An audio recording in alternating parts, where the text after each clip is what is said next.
इस एपिसोड के स्टार्टिंग में एक बूढ़ा इंसान अपना नाम बताता है रहीम बाग जामिल और बताता है कि वो रेनहार्ट का फादर है और रेनहार्ट से पहले वही जामिल का ड्यूक हुआ करता था। फिर एक लेडी बताती है कि वो रेनहार्ट की वाइफ है एलिस जामिल और रियोमा को थैंक्स करती है उसके हस्बैंड और उसके दोस्तों की हेल्प करने के लिए। रेनहार्ट अपनी बेटी को इंट्रोड्यूस करता है। रेनहार्ट की बेटी अपना नाम बताती है एलियारा जामिल और रियोमा से उसके बारे में पूछती है। रियोमा कहता है मेरा नाम रियोमा ताकाबयाशी है। मिलके अच्छा लगा पर माफ करना मैं अच्छे से आप सभी का स्वागत नहीं कर पाया। तभी रेनहार्ट के फादर हंसते हैं और कहते हैं इसकी कोई जरूरत नहीं, ये उनकी गलती है क्योंकि वो बिगर बताए वहां आ गए। वो बताते हैं कि उन्होंने सुना है कि रियोमा ने कई स्लाइम्स को टेम किया है पर उन्होंने ये नहीं सोचा था कि स्लाइम्स इतने सारे होंगे। फिर रेनहार्ट कहता है कि क्या ये उसे ही लग रहा है या फिर स्लाइम सही में बढ़ गए हैं।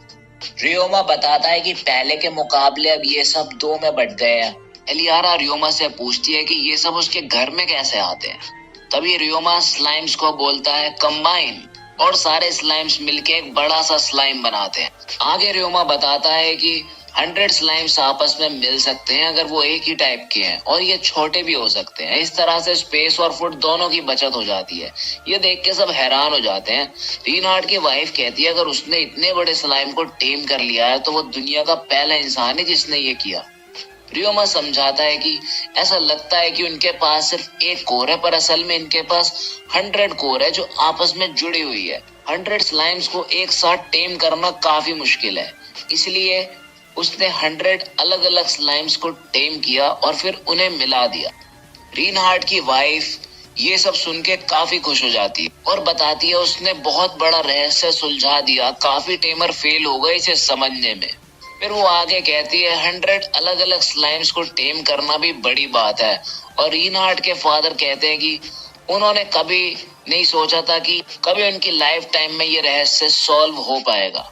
रेनहार्ट की वाइफ उसे टेमर्स गिल्ड ज्वाइन करने को और उन्हें ये सब दिखाने को कहती है। रियोमा मन में कहता है ये तो वही ऑर्गेनाइजेशन है जो ये सब इंफॉर्मेशन कलेक्ट करती है स्लाइम से रिलेटेड। फिर रियोमा सभी स्लाइम्स को मिनिमाइज कहता है और सारे स्लाइम्स छोटे हो जाते हैं। घर के अंदर चल के रेनहार्ट बताता है कि वो तो भूल ही गया कि वो यहाँ क्यों आए थे और रियोमा को एक क्लॉक दे देता है एज अ गिफ्ट। रियोमा थैंक्स करता है। रेनहार्ट बताता है कि उनके यहाँ आने का एक और रीजन है। तभी एलियारा बताती है कि जामिल फैमिली हमेशा से टेम करती आई है और अब उसका पहले स्लाइम को टेम करने का टाइम आ गया है।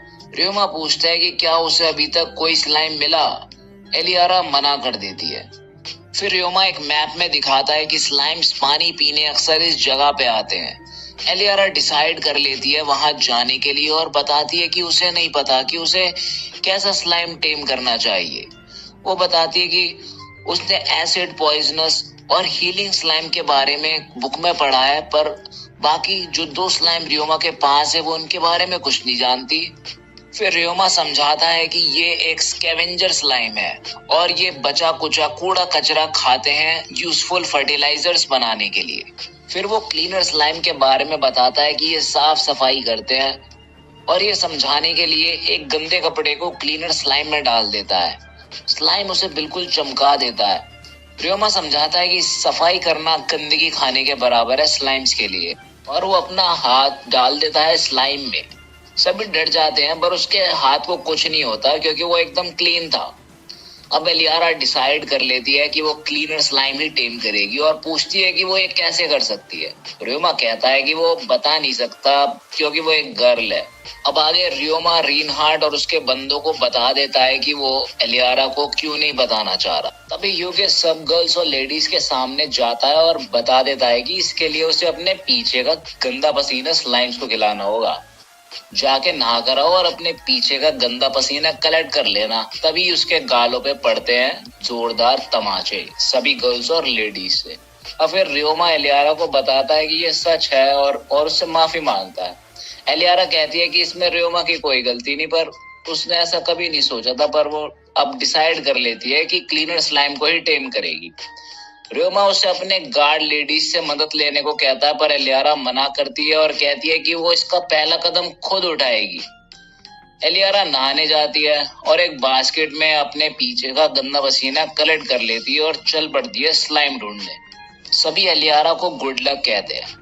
अब शाम को एलियारा आती है एक स्लाइम के साथ, सभी उसे कॉन्ग्रेट्स करते हैं। रियोमा याद करता है कि कैसे उसे अपना पहला स्लाइम मिला था और वो उसके लिए काफी कीमती था और उसने स्लाइम का नाम ताबूची कुन रखा। वो बताता है कि उसने ये नाम अपने एक दोस्त के नाम पे रखा है जिसका साथ वो काम करता था।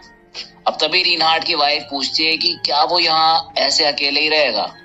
रियोमा कहता है कि उसने ये डिसाइड नहीं किया, पर एक जगह रहना और ना रहना इसके अपने अपने फायदे हैं। रिनहार्ड के फादर बताते हैं कि वो एक टाउन गेमुल के लिए ट्रेवल कर रहे हैं, वहां पे वो कुछ दिनों के लिए रुकेंगे। वो रियोमा से साथ चलने को पूछते हैं और कहते हैं कि जब भी उसका मन हो वो वापस आ सकता है। रियोमा सोच में पड़ जाता है कि क्या उसे ट्रिप के लिए निकलना चाहिए या नहीं। उसे तो ये याद भी नहीं कि लास्ट टाइम वो कब ट्रिप पे गया था। एलियारा बताती है कि वो रियोमा की तरह ही है, वो भी कभी ट्रिप पे नहीं गई और वो इस फॉरेस्ट में भी पहले कभी नहीं आई, लेकिन उसने अपने सफर में काफी बढ़िया नजारे देखे और उसने एक नया दोस्त भी बनाया और वो रियोमा से भी मिली। उसे पता है कि रियोमा के दिमाग में काफी चीजें चल रही है, लेकिन वर्ल्ड में अभी काफी बढ़िया चीजें हैं देखने को और इसलिए हमें रिस्क ले लेना चाहिए।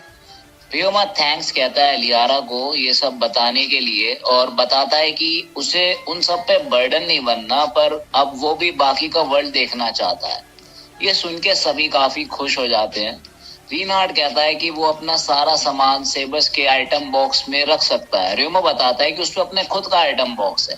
ये जानने के बाद सब और हैरान हो जाते हैं। रिनहार्ड को यकीन नहीं होता कि उसने ये मैजिक इतनी यंग एज में सीख लिया।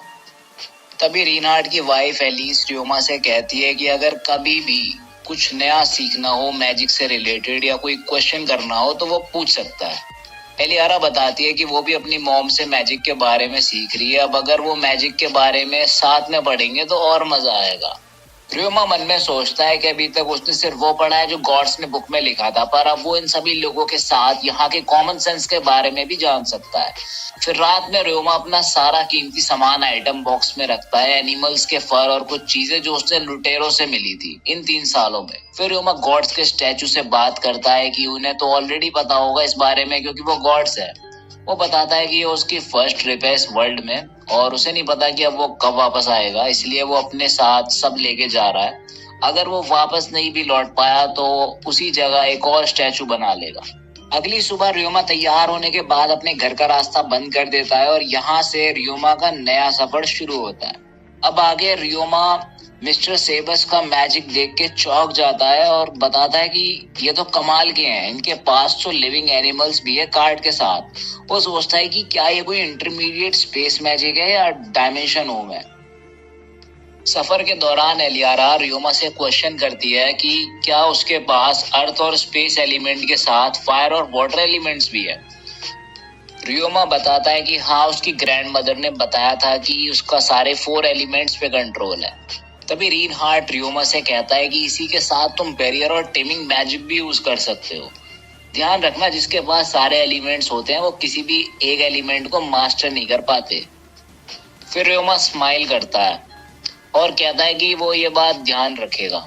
रिनहार्ड पूछता है कि क्या उसे ये कोई मजाक लगा। रिनहार्ड की वाइफ भी कहती है रियोमा से कि तुम स्माइल कर रहे थे।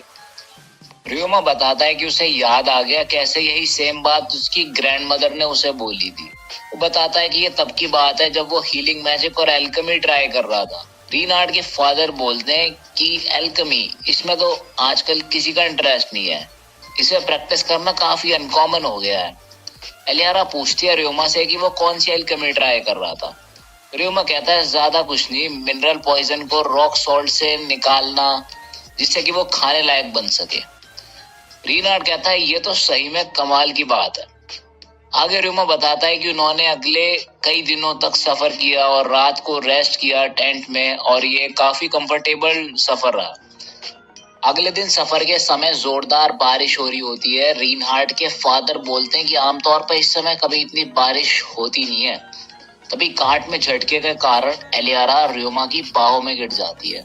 रिनहार्ड बाहर जाके देखता है कि लैंडस्लाइड की वजह से रास्ता बंद हो गया है और कैमल से पूछता है कि क्या यहाँ से निकलने का कोई और रास्ता नहीं है।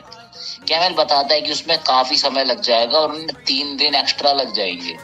तभी कुछ बंदे बताते हैं कि इस जगह लुटेरे भी रहते हैं और वो हमें अटैक भी कर सकते हैं, इसलिए उन्हें जल्दी वहां से निकलना होगा। रीनहार्ड कहता है कि अब शायद उसे अर्थ मैजिक का यूज करना पड़ेगा रास्ता खोलने के लिए।